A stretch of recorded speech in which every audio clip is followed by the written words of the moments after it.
Hello friends, இன்னைக்கு வீடியோவில் நம்ம இந்த மாதிரி ப்ளீட்டட் பஃப் எப்படி தைக்கிறதுன்னு பார்க்க போகிறோங்க. அதுக்கு ஏற்கனவே ஸ்லீவ் லைனிங்கில் கட் பண்ணி வச்சுருக்கேன். இதோட பேட்டர்ன் எப்படி கட் பண்ணணும் அப்படிங்கிறது ஏற்கனவே வீடியோ அப்லோட் பண்ணியிருக்கேங்க. அதோட லிங்க்கை மேலே ஐக்கானில் கொடுக்குறேன், செக் பண்ணி பாருங்கள். அதுக்கப்புறமா இந்த மாதிரி ப்ளவுஸில் ஸ்லீவுக்கு கட் பண்ணி வச்சுருக்கேன். நம்ம ஏற்கனவே லைனிங்கில் கட் பண்ணதை விட 3 மடங்கு அதிகமாக துணி இருக்க மாதிரி கட் பண்ணி எடுத்திருக்கேன். 2 பீஸ் கட் பண்ணி எடுத்திருக்கேன். 2 ஸ்லீவுக்கு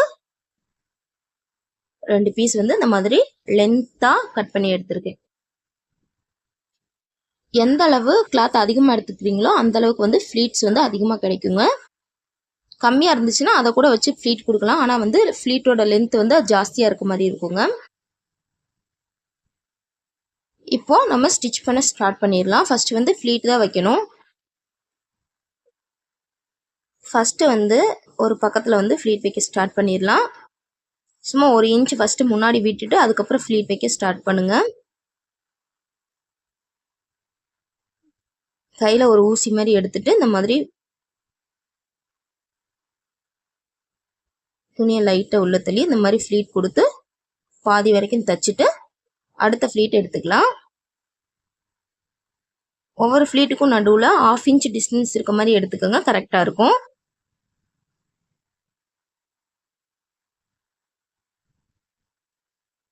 கரெக்டாக ஊசியை நல்லா துணியை உள்ளே தள்ளி விட்டு இந்த மாதிரி ஃப்ளீட் கொடுங்க.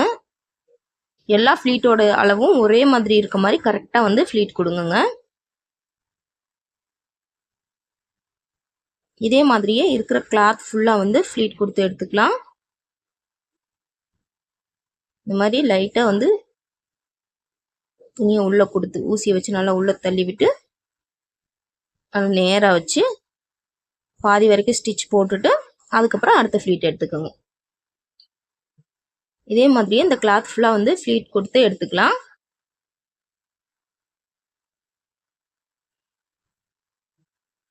இது சின்னதாக வேணா சின்னதாக வச்சுக்கலாம், பெருசாக வேணா பெருசாக வச்சுக்கலாங்க. உங்களுக்கு தகுந்த மாதிரி ஃப்ளீட் எடுத்துக்கோங்க. இதே மாதிரியே இந்த கிளாத் ஃபுல்லாக ஃப்ளீட் எடுத்துக்கிறோம்.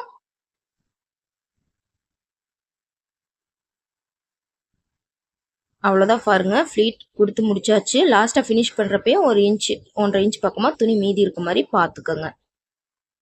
இப்போ அடுத்த பக்கம் ஃப்ளீட் வைக்க ஸ்டார்ட் பண்ணிக்கலாம். அடுத்த பக்கம் ஃப்ளீட் வைக்கிறப்போ நம்ம ஏற்கனவே வச்ச ஃப்ளீட்டை கரெக்டாக நேராக இருக்க மாதிரி ஸ்டிஃபாக இருக்க மாதிரி நல்லா எடுத்து விட்டு ஃப்ளீட் வைக்க ஸ்டார்ட் பண்ணுங்க. எந்த டைரக்ஷனில் ஃபஸ்ட்டு ஃப்ளீட் இருந்துச்சோ அதே டைரக்ஷனில் இப்போ ஃப்ளீட் வைக்கிறப்பையும் இருக்கிற மாதிரி பார்த்துட்டு ஸ்டிச் பண்ண ஸ்டார்ட் பண்ணிக்கோங்க. நல்லா இந்த மாதிரி நீட்டாக நல்லா எடுத்து விட்டுட்டு ஃப்ளீட் வச்சுக்கோங்க. நேராக வச்சு கரெக்டாக நேராக வச்சு இழுத்து பிடிச்சி நல்லா ஃப்ளீட் வச்சுக்கலாம். ஒவ்வொரு கிளாத்தில் ஃப்ளீட் அப்படியே நிற்குங்க. இந்த கிளாத்தில் அந்த அளவுக்கு நிற்கல. ஸோ நம்ம அயன் பண்ணி எடுத்தோம் அப்படின்னா கரெக்டாக இருக்கும். நல்லா ஸ்டிஃபான காட்டன் கிளாத் அப்படின்னா இந்த ஃப்ளீட் எல்லாம் அப்படியே நின்றுக்கும். இது சில்க் டைப்பில் இருக்கனால அந்த அளவுக்கு நிற்கல. நம்ம அயன் பண்ணி எடுத்தோம்னா நீட்டாக இருக்கும். இப்போ இதே மாதிரி கரெக்டாக நேராக வச்சு எல்லா ஃப்ளீட்டும் எடுத்துக்கலாம். அவ்வளோதான் பாருங்கள், கடைசி ஃப்ளீட் வரைக்கும் ஒரே டைரக்ஷனில் இந்த மாதிரி வச்சுட்டு எடுத்துக்கலாம். இப்போ நம்ம இதை அயன் பண்ணோம் அப்படின்னா கரெக்டாக இருக்கும். ஒவ்வொரு கிளாத்துக்கு தகுந்த மாதிரி ஃப்ளீட் இருக்குங்க. இதை அயன் பண்ணோம் அப்படின்னா நீட்டாக இருக்கும். அயன் பண்ணிட்டு காட்டுறேன் பாருங்கள். இந்த மாதிரி கரெக்டாக செட் பண்ணி வச்சுட்டு அயன் பண்ணி எடுத்துக்கலாம். இந்த மாதிரி நீட்டாக எடுத்து விட்டுட்டு இப்போ அயன் பாக்ஸை நல்லா ஹீட் பண்ணிவிட்டு அயன் பண்ண ஸ்டார்ட் பண்ணிக்கலாங்க. நல்லா அழுத்தம் கொடுத்து தேய்ச்சிங்க அப்படின்னா நல்லா ஃப்ளீட் அப்படியே நிற்குங்க. எந்த ஒரு ப்ளீட் மாடலுக்கும் நல்லா ப்ரெஷர் அதிகமாக கொடுத்து அயன் பண்ணுறப்ப நல்லா ஃப்ளீட் எல்லாம் நல்லா ஸ்டிஃபாக நல்லா நீட்டாக இருக்குங்க. நீட்டாக எடுத்து விட்டுட்டு நல்லா ஹீட் பண்ணிவிட்டு நல்லா அழுத்தம் கொடுத்து இந்த மாதிரி அயன் பண்ணி எடுத்துக்கோங்க. கரெக்டாக ஒவ்வொரு ஃப்ளீட்டையும் எடுத்து விட்டு அயன் பண்ணிக்கலாம்.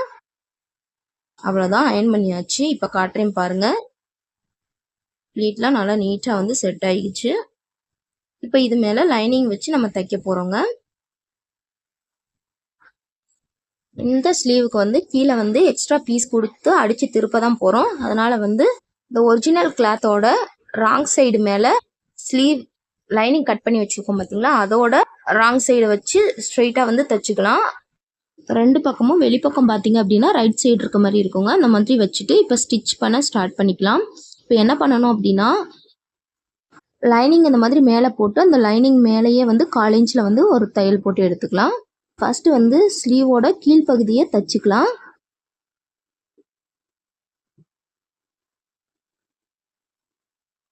கால் இன்ச்சில் தையல் போட்டாலே போதும்.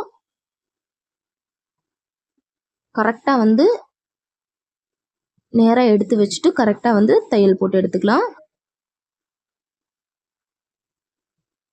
ஃபர்ஸ்ட் வந்து கீழ்ப்பகுதி இந்த மாதிரி ஸ்ட்ரெயிட்டாக தையல் போட்டுட்டு அதுக்கப்புறம் சுற்றியும் தையல் போட்டு எடுத்துக்கலாம். நல்லா கீழே ப்ளீட்லாம் கரெக்டாக இருக்கான்னு எடுத்து விட்டுட்டு தையல் போடுங்க. எந்த இடத்துலையும் சுருக்க வந்துடக்கூடாது. அதனால் கரெக்டாக நீட்டாக ப்ளீட்லாம் கரெக்டாக செட் பண்ணி வச்சுட்டு தையல் போட்டு எடுத்துக்கோங்க. இப்போ சுற்றி வந்து தையல் போட போகிறோம். லைனிங் வந்து நல்லா கரெக்டாக நேராக எடுத்து விட்டுட்டு தையல் போடணும். அதே மாதிரி பின்னாடி இருக்க ப்ளீட்டையும் வந்து கரெக்டாக எடுத்து விட்டுட்டு தையல் போடணுங்க. எங்கேயுமே வந்து சுருக்க வரக்கூடாது. ஸோ நீட்டாக வந்து சுற்றிக்க நல்லா கிரிப்பாக இருக்க மாதிரி இழுத்து விட்டுட்டு தையல் போட்டுக்கலாம். ஃபுல்லாக சுற்றியும் போட்டதுக்கப்புறம் காட்டுறேன் பாருங்கள். ஃப்ளீட்டையும் எடுத்து விட்டுட்டு லைனிங்கும் நல்லா நீட்டாக எடுத்து விட்டுட்டு தையல் போடணும். ஃபுல்லாக சுற்றி தையல் போட்டாச்சு. இப்போ பாருங்க, சுற்றிக்கு நீட்டாக தையல் போட்டாச்சுங்க. வெளிப்பக்கம் ரெண்டு பக்கமும் நல்ல பக்கம் இருக்க மாதிரி நீட்டாக கிடச்சிருக்கு. இப்போது லைனிங்க்கு மேலே எக்ஸ்ட்ரா இருக்க கிளாத் எல்லாத்தையும் கட் பண்ணி விட்டுக்கலாங்க. இந்த மாதிரி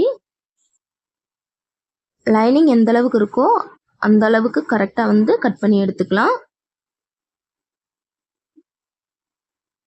மெயின் கிளாத்தில் எக்ஸ்ட்ரா இருக்க கிளாத் எல்லாத்தையும் இந்த மாதிரி கட் பண்ணி விட்டுக்கலாம். அவ்வளோதான், ஃபுல்லாக கட் பண்ணியாச்சு.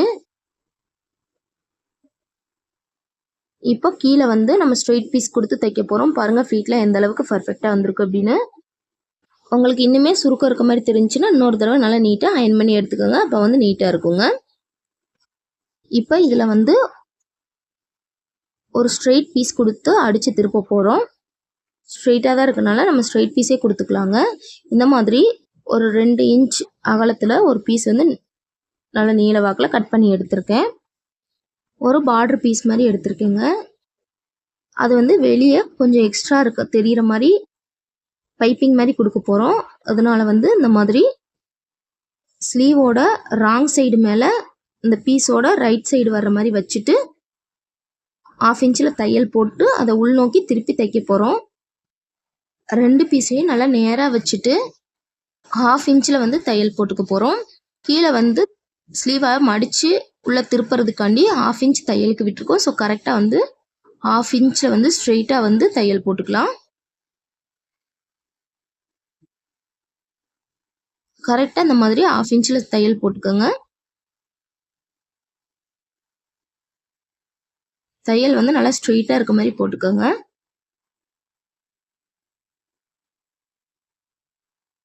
போட்டுட்டு எக்ஸ்ட்ரா இருக்க கிளாத்தை இந்த மாதிரி கட் பண்ணி எடுத்துக்கலாம். இப்போ பாருங்க, அதை வந்து இந்த மாதிரி 2ஆக ஃபோல்டு பண்ணிக்கலாம். இந்த மாதிரி மடிச்சுட்டு எக்ஸ்ட்ரா பீஸ் கொடுத்துருக்கோம்ல அந்த சைடு தையல் வர்ற மாதிரி ஒரு டாப் ஸ்டிச் போட்டுக்கலாங்க.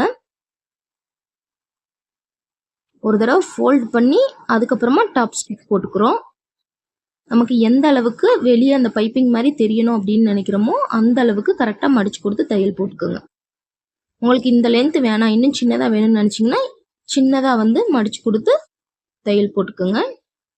நான் வந்து நல்லா கொஞ்சம் பட்டையாக இருந்துச்சு அப்படின்னா நல்லாயிருக்கும் பார்க்குறதுக்கு. அதனால வந்து இந்த மாதிரி இந்த அளவில் மடித்து கொடுத்து டாப் ஸ்டிச் போட்டுக்கிறேங்க. நான் வந்து இந்த அளவுக்கு பட்டையாக கொடுக்கறதுனால 2 இன்ச்சில் கிளாத் எடுத்திருக்கேன். உங்களுக்கு சின்னதாக போதும் அப்படின்னு நினச்சிங்கன்னா 1 இன்ச்சில் வந்து கிளாத் எடுத்துக்கிட்டாலே போதும். இந்த மாதிரி மடிச்சு கொடுத்து நல்லா டாப் ஸ்டிச் போட்டதுக்கப்புறமா இல்லை எக்ஸ்ட்ரா எதுவும் கிளாத் இருந்துச்சு அப்படின்னா அதை கட் பண்ணி எடுத்துக்கோங்க. எடுத்துட்டு மடிச்சிங்க அப்படின்னா வெளியே வந்து அந்த எக்ஸ்ட்ரா இருக்க கிளாத் தெரியக்கூடாது. அதனால எக்ஸ்ட்ரா எதுவும் இந்த மாதிரி கிளாத் இருந்துச்சுன்னா அதை வந்து கட் பண்ணி விட்டுக்கலாம்.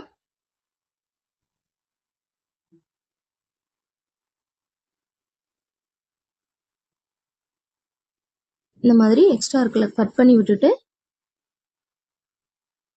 இப்போ வந்து அதனால மடிச்சு இந்த மாதிரி மடிச்சுட்டு இந்த எட்ஜ்லயே வந்து தையல் போட போறோம். கரை பாருங்க நல்லா பார்டர் மாதிரி அழகா தெரியுது பாருங்க. இந்த மாதிரி மடிச்சு எட்ஜ்லயே வந்து தையல் போட்டு எடுத்துக்கலாம். கரெக்டா வந்து எட்ஜ்லயே தையல் போடணும். அப்பதான் வந்து நீட்டா இருக்கும். கரெக்டா ஒரே அளவா தைச்சிங்க அப்படின்னா தான் பார்க்க நீட்டா இருக்குங்க. ஸோ கீழே வந்து பீஸ் கொடுத்து தைக்கிறப்ப கரெக்டா ஒரே அளவா இருக்க மாதிரி மடிச்சுட்டு தைங்க. ஹாஃப் ஸ்லீவா இருக்கனால இந்த மாதிரி பார்டர் மாதிரி கொடுத்து தைக்கிறோம். இதே உங்களுக்கு வந்து எல்போ ஸ்லீவ் வேணும் அப்படின்னு நினைச்சீங்கன்னா இந்த மாதிரி ஸ்ட்ரெயிட் பீஸ் கொடுக்காம எக்ஸ்ட்ரா ஒரு கரை பார்டர் கொடுத்து தைச்சோம் அப்படின்னா இன்னும் நீட்டா இருக்கும். உங்களுக்கு ஸ்லீவ் எந்த அளவுக்கு வேணுங்கிறத பொறுத்து இந்த மாதிரி தைச்சிக்கலாங்க. ஸ்ட்ரெயிட்டா வந்து நேராக எடுத்து விட்டு பர்ஃபெக்டா வந்து தையல் போட்டு எடுத்துக்கலாம். அவ்வளோதாங்க, தைச்சு முடிச்சாச்சு. இதே மாடல்ல இன்னொரு ஸ்லீவையும் தச்சு எடுத்துக்கலாங்க. 2 ஸ்லீவையும் தச்சாச்சு பாருங்க. மறுபடியும் ஒரு தடவை நீட்டா நல்லா அயன் பண்ணி எடுத்துட்டீங்க அப்படின்னா நல்லா பர்ஃபெக்டா ப்ளீட்டட் பஃப் கிடைச்சிருங்க. நீங்களும் கண்டிப்பா இந்த மாடலை உங்க வீட்டில் ட்ரை பண்ணி பார்த்துட்டு எப்படி வந்துச்சு அப்படிங்கிறத ஃபோட்டோ எடுத்து என்னோட ஃபேஸ்புக் குரூப்பில் வந்து ஷேர் பண்ணி விடுங்க. அப்படி இல்லாட்டி இன்ஸ்டாவில் கூட ஷேர் பண்ணி விடலாங்க. ஃபேஸ்புக் குரூப் லிங்க்கும் இன்ஸ்டாகிராம் லிங்க்கும் கீழே வந்து கமெண்டில் பின் பண்ணி வைக்கிறேங்க. இந்த வீடியோவில் உங்களுக்கு ஏதாச்சும் டவுட் இருந்துச்சு அப்படின்னா அதை மறக்காமல் கீழே கமெண்டில் சொல்லுங்கள். இந்த வீடியோ உங்களுக்கு பிடிச்சிருந்தா லைக் பண்ணுங்கள். இதே மாதிரி மேலும் பல வீடியோஸ் பார்க்க நம்ம சேனலை சப்ஸ்கிரைப் பண்ணி வச்சுக்கோங்க. தேங்க்ஸ் ஃபார் வாட்சிங்.